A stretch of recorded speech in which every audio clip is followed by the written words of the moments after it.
Hello hi അസ്സലാമലൈക്കും welcome back to my channel. നിങ്ങൾ പഴയ സാധനങ്ങളൊന്നും കണ്ടിട്ടൊന്നും ബേജാറാവൊന്നും വേണ്ട. ഞാൻ ടെറസിന്റെ മേലേല് ഒഴിഞ്ഞൊരു ഭാഗത്താണ് കേട്ടോ.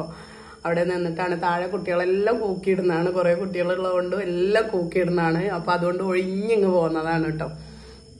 അപ്പൊ ഞാനിന്ന് നിങ്ങളോട് കുറച്ച് കാര്യങ്ങൾ പറയട്ടെ എന്ന് വിചാരിച്ചിട്ട് വന്നതാണ്. ഇപ്പോ റീസെന്റ് നടക്കുന്ന കുറച്ച് കാര്യങ്ങൾ ഉണ്ടല്ലോ. നമ്മുടെ ജസ്ന സലീമിന്റെ ഞാൻ വീഡിയോ ഒന്നും അവരെ ചെയ്യാറില്ല. എനിക്ക് ഇഷ്ടമില്ലാത്തതുകൊണ്ട് തന്നെ ഞാൻ അവരെ വീഡിയോ ഒന്നും എടുത്തിടാറില്ല കേട്ടോ. അപ്പൊ അത്തരത്തില് ഈ ജസ്ന ഗുരുവായൂര് പോയിട്ടുള്ള സംഗതികള് അപ്പൊ ഞാൻ അവരെ ഒന്നും ചെയ്യാൻ ഉദ്ദേശിക്കുന്നില്ല. അവളുടെ ഒരു ടോപ്പിക്കേ അല്ല ഇത് കേട്ടോ. അപ്പം ഞാൻ ജസ്റ്റ് പറഞ്ഞതാണ്. എങ്ങനെയാന്ന് വെച്ചാല് അവർക്കിപ്പം അവര് ഗുരുവായൂര് പോയി കഴിഞ്ഞ ശേഷം നിന്ദിച്ചു കഴിഞ്ഞാലുള്ളതും അല്ലാത്തതും ഒക്കെ നമുക്ക് പിന്നീട് ജീവിതത്തിൽ നമുക്ക് കാണാൻ സാധിക്കും എന്നുള്ള അതിന്റെ ഒരു ഉദാഹരണം എന്നുള്ള രീതിയിൽ ഞാൻ പറയാം. ഇപ്പം വിശ്വാസം ഇല്ലാത്തവരുണ്ട്. അക്കൂട്ടത്തിലാണ് എനിക്ക് ഇതിന്റെ ഈ ഒരു കഥ പറയാൻ ഞാൻ ആഗ്രഹിക്കുന്നത് കേട്ടോ. ഏത് മതത്തിലായി കഴിഞ്ഞാലും ഹിന്ദു മതത്തിലുള്ളവര് അവരുടേത് വിശ്വസിക്കും, അല്ലാത്തവര് വിശ്വസിക്കും. മുസ്ലിംസ് തന്നെ ഹിന്ദു മതത്തില് അവരെ ദൈവങ്ങളെ നമ്മൾ എന്തെങ്കിലും പുച്ഛിക്ക് എന്തെങ്കിലും ചെയ്താൽ നമുക്ക് എന്തെങ്കിലും പണി കിട്ടും എന്നും വിശ്വസിക്കുന്നവരും ഉണ്ട്. അത്തരത്തിലുള്ള കുറച്ച് കാര്യങ്ങൾ ഞാൻ പറയാം. സംഭവം കഴിഞ്ഞത് 95 കാലഘട്ടങ്ങളിലാണ് കേട്ടോ. ഒരുപാട് വർഷം ബാക്കോട്ടാണ്. അപ്പോൾ ഞങ്ങളൊക്കെ അങ്ങനെ ഹൈസ്കൂളിൽ പഠിക്കുന്ന കാലഘട്ടമാണ് കേട്ടോ. അന്നേരം നമ്മള് ഹൈസ്കൂളിന്റെ പിന്നാമ്പുറ ഭാഗങ്ങളില് നമ്മള് ഭക്ഷണമൊക്കെ കഴിച്ചിട്ട് അവിടെ വെറുതെ ഇരിക്കുന്ന ടൈം ഉണ്ടായിരുന്നു. ആൺകുട്ടികളും പെൺകുട്ടികളൊക്കെ. അന്നേരം ഈ യൂക്കാലിഫ് മരങ്ങളൊക്കെ ഉണ്ടാവൂലേ. അപ്പൊ അതിന്റെ ഇടയില് ഒരു മൈതാനം പോലെ ഉണ്ടായിരുന്നു. മൈതാനത്ത് നടുക്ക് ഒരു ശിവലിംഗം പോലത്തത് ഉണ്ടായി. അപ്പൊ നമ്മളാരും പേടിച്ചിട്ട് അങ്ങോട്ടൊന്നും പോവാറില്ല. പെൺകുട്ടികളൊന്നും അധികം പോവാറില്ല. അക്കൂട്ടത്തില് നമ്മുടെ കുടുംബത്തിൽ നിന്ന് ഒരു ആൺകുട്ടി, നമ്മളെ കുടുംബത്തിൽ നിന്ന് ഒരാൺകുട്ടി, എല്ലാവരും പറഞ്ഞു അവിടെ അങ്ങോട്ട് പോവണ്ട, അതിനെ തൊടണ്ട, അതുമ്പോ തൊടാനും പിടിക്കാനൊന്നും പറ്റൂല എന്നെല്ലാം പറഞ്ഞു കേട്ടോ.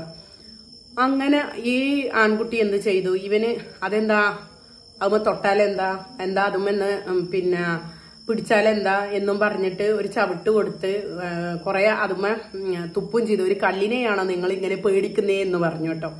ഒരു കല്ലിനെയാണോ നിങ്ങൾ ഇങ്ങനെ പേടിക്കുന്നേ എന്നും പറഞ്ഞിട്ട് അതിനെ ഒരു 3-4 പ്രാവശ്യം അതിന്റെ മേലേല് തുപ്പി എന്നാ പറയുന്നത്. തുപ്പി അത് സ്കൂള് വിട്ട സമയത്ത് ഈ കുട്ടികളെല്ലാം പണ്ടുള്ള കാലങ്ങളിൽ സ്കൂള് വിട്ടാലും പെട്ടെന്നൊന്നും വീട്ടിലൊന്നും എത്തൂലോ. കുറച്ച് സമയം അവിടെ തിരിഞ്ഞളിച്ച് ഇട്ടൊക്കെ അല്ലേ വീട്ടിലൊക്കെ എത്തുക. അപ്പൊ അക്കൂട്ടത്തില് ഇവനെ അതുമ്മ തുപ്പിക്കഴിഞ്ഞ് വെറുതെ ഒരു തമാശ രൂപേണ എന്ന രീതിയിൽ അവന് നിഷേധിച്ചതാണ്. നിഷേധിച്ചിട്ട് വന്നു. കുട്ടികൾക്കെല്ലാം പേടിയായി. നീ എന്തിനാ അങ്ങനെ ചെയ്തെന്നെല്ലാം പറഞ്ഞിട്ടെല്ലാം പേടിപ്പിക്കെല്ലാം ചെയ്യും ചെയ്ത് അവൻ അങ്ങനെ വീട്ടിലെത്തി കഴിഞ്ഞ് രാത്രി ആയപ്പോ ഈ കുട്ടിക്ക് ഭയങ്കര ഒരു പേടിയും. പിന്നെ നമ്മൾ ഈ ഒരു പിച്ചും പേയും പറയാന്നൊക്കെ കേട്ടിട്ടില്ലേ. നല്ല സ്മാർട്ടായിരുന്ന ഈ ആൺകുട്ടി പിന്നീട് പിച്ചും പേയും പറയുക, സ്കൂളിൽ പോവാണ്ടിക്കുക, അപസ്മാരം പോലത്തെ സംഗതികൾ ഉണ്ടാവൂലേ. അപ്പൊ അങ്ങനത്തെ ഒക്കെ കുറെ കാട്ടാന് തുടങ്ങി. പിന്നെ അവര് എന്തെല്ലോ ചികിത്സ ചെയ്തിട്ടാണ് ഇവനെ വീണ്ടും ജീവിതത്തിലേക്ക് കൊണ്ടുവന്നത് കേട്ടോ. അപ്പൊ ഇങ്ങനത്തെ ഞാൻ നിങ്ങളോട് പറയട്ടെ, ഇങ്ങനത്തെ എല്ലാം ചെയ്തു കഴിഞ്ഞാല് നമ്മള് വിശ്വാസമില്ലാത്തവര് വരെ വിശ്വസിച്ചു പോകൂലേ. അതാണ് എനിക്ക് നിങ്ങളോട് ചോദിക്കാനുള്ളത്. അപ്പൊ ഞാൻ ഈ ഒരു കഥ എന്റെ മോളോട് പറഞ്ഞപ്പോ എന്റെ മോളെന്ന് പറഞ്ഞത് എന്താണെന്നറിയാം. അതാ ഞാനിത് എടുത്തിടാൻ കാരണം ഈ വീഡിയോ. എന്റെ മോളെന്ന് പറഞ്ഞ എന്താന്ന് വെച്ചാല്, ഉമ്മ ഇപ്പം കുറെ പേര് അള്ളാഹു ഇല്ല, അല്ലെങ്കിൽ മറ്റുള്ള ഹിന്ദു മതത്തിലുള്ള വിശ്വാസം അതും ഇല്ല എന്നൊക്കെ പറയുന്നുണ്ടല്ലോ. അപ്പോ ശരിക്കും ഇങ്ങനെ ഇപ്പം വേറൊരു മുസ്ലിം ഒരു ആൺകുട്ടിയാണ് ഇങ്ങനെ ചെയ്തത്. അവരുടെ ശിവലിംഗത്തിന് പോയിട്ട് തുപ്പും ചവിട്ടെല്ലാം ചെയ്തിട്ട് അതിന് കിട്ടിയതാണ് എന്നാണ് വിശ്വസിക്കുന്നത്. ഇവന് ഒരു ബുദ്ധി ഇല്ലായ്മ പോലെ, പെട്ടെന്ന് ഒരു ബുദ്ധി മറിഞ്ഞ പോലെ, ഒരു ഭ്രാന്തനെ പോലെ എന്ന് വേണമെങ്കിൽ പറയാം. ഭ്രാന്തനെ പോലെ പെരുമാറി. എന്നിട്ട് അതിന് ഓരോരോ ചികിത്സ ചെയ്തിട്ടാണ് പിന്നെ ജീവിതത്തിലേക്ക് അവനെ തിരിച്ചു കൊണ്ടുവന്നത് കേട്ടോ. അവനിങ്ങനെ തുപ്പുക, കൂടുതലായിട്ട് ഇങ്ങനെ എല്ലാവരെയും തുപ്പുക, അതാണ് മെയിനായിട്ട് കണ്ടത്. കൂടുതലായിട്ട് എല്ലാവരെയും തുപ്പുക, പിന്നെ പരിസരബോധമില്ലാതെ സംസാരിക്കുക, നമ്മള് സാധാരണ സംസാരിക്കുന്ന രീതിയിൽ അല്ലാത്ത കോലത്തിൽ സംസാരിക്കുക, അങ്ങനെയൊക്കെ കണ്ടിരുന്നു കേട്ടോ. അപ്പൊ എന്റെ മോളിന്ന് പറഞ്ഞത്, ഉമ്മ ഇതൊക്കെ കേട്ട് കഴിഞ്ഞാൽ നമ്മൾ വിശ്വസിച്ചു പോകൂലേ, ശരിക്ക് അപ്പൊ റബ്ബില്ലേ, അപ്പോ മറ്റുള്ളവരുടെ മതത്തിലായി കഴിഞ്ഞാലും അവരുടെ വിശ്വാസങ്ങളും അതും ശരിയല്ലേ എന്നുള്ളതൊക്കെ. അപ്പൊ ഞാൻ നിങ്ങളോട് പറയട്ടെ, നിങ്ങൾക്ക് എന്താണ് ഈ കഥ കേട്ടിട്ട് നിങ്ങൾക്ക് തോന്നിയത്? ഒരുപാട് വിശ്വാസികളുണ്ട്, വിശ്വാസം ഇല്ലാത്തവരും ഉണ്ട്. ഈ കഥ കേട്ടിട്ട് നിങ്ങൾക്ക് എന്താണ് തോന്നിയത്? ഇത് ഇല്ലാത്തതെല്ലാം നടന്നു കഴിഞ്ഞ കാര്യങ്ങളാണ്, ഞാൻ മറന്നതായിരുന്നു കേട്ടോ. അങ്ങനെ പിന്നെ അതിൻ്റെതായിട്ടുള്ള ചികിത്സകൾ ചെയ്തിട്ടാണ്, അതിൻ്റെതായിട്ടുള്ള ആൾക്കാരുടെ അടുത്തെല്ലാം പോയിട്ടാണ് അതിന് മാറിയെന്ന് പറയുന്നുണ്ട്. അപ്പൊ ഇങ്ങനെ കണ്ട ഒരുപാട് അനുഭവങ്ങൾ നമുക്ക് ജീവിതത്തിൽ ഉണ്ടായിട്ടുണ്ട്. അപ്പൊ അതിൽ നിന്നൊക്കെ നമ്മള് പിന്നെ ഒരു വിശ്വാസം വരൂലേ. ഇന്നിപ്പോ എൻ്റെ ഒരു കൂട്ടുകാരി പറഞ്ഞു, ശരിക്കും ആത്മാവ് എന്ന് പറയുന്ന ഒരു സംഗതി ഉള്ളതാണ് എന്ന് പറഞ്ഞു കേട്ടോ.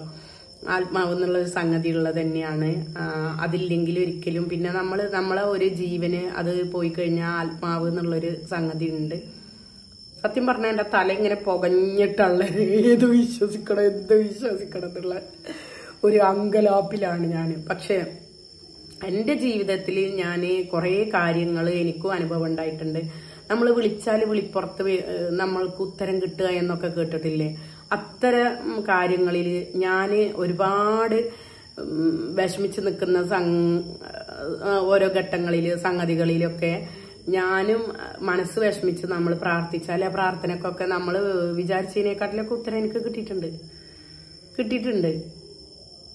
അപ്പൊ നമ്മൾക്ക് ഒരു അനുഭവം വരുമ്പോഴാണ് കൂടുതലായിട്ട് നമ്മളതിൽ വിശ്വസിച്ച് പോവുമല്ലേ. അപ്പോൾ നിങ്ങൾക്കിത് ഈ അനുഭവങ്ങളൊക്കെ കേട്ടിട്ട് നിങ്ങൾക്ക് എന്താണ് തോന്നിയതെങ്കിൽ നിങ്ങളൊന്ന് കമന്റ് ചെയ്യുക. വിശ്വാസമില്ലാത്തവരുണ്ട്, ഇപ്പൊ ഇതിനെതിരെ അവർ വേറെ എന്തെങ്കിലും പറഞ്ഞു വരുന്നവരുണ്ടാവും കേട്ടോ. നമ്മൾ സാധാരണക്കാരിലും സാധാരണക്കാരാണ്. നമ്മൾക്ക് അങ്ങനെ നിങ്ങളെപ്പോലെ അത്ര ഇതില് ചിന്തിച്ചിട്ടിരിക്കാനൊന്നും പറ്റൂല. അപ്പോ ഇവിടുന്ന് സൗണ്ടെല്ലാം ഇങ്ങനെ വരുന്നുണ്ട്. ഇരുട്ടത്താണ് ഞാനുള്ളത്, ആർക്ക് പേടിയാകുന്നുണ്ട്. അപ്പൊ ഇതിൽ നിങ്ങൾക്ക് എന്താണ് കേട്ടിട്ട് മനസ്സിലായിച്ചെങ്കിൽ നിങ്ങൾ കമന്റ് ചെയ്യുക. ഞാനിവിടുന്ന് പോട്ടെ, എന്നെ ആരെങ്കിലും തുമ്പോന്നറിയില്ല. ഇരുട്ടത്താകുത്തിരിക്കുന്നത് അല്ല, ഗോഡൌണ് പോലെയുണ്ട് കേട്ടോ ഇവിടെ. എന്തെല്ലോ സൗണ്ട് കേൾക്കുന്നുണ്ട്, ആർക്ക് പേടിയാണെന്നാ. ശരി, ഓക്കെ, പിന്നെ വരാം, പറയൂട്ടോ. ഓക്കെ.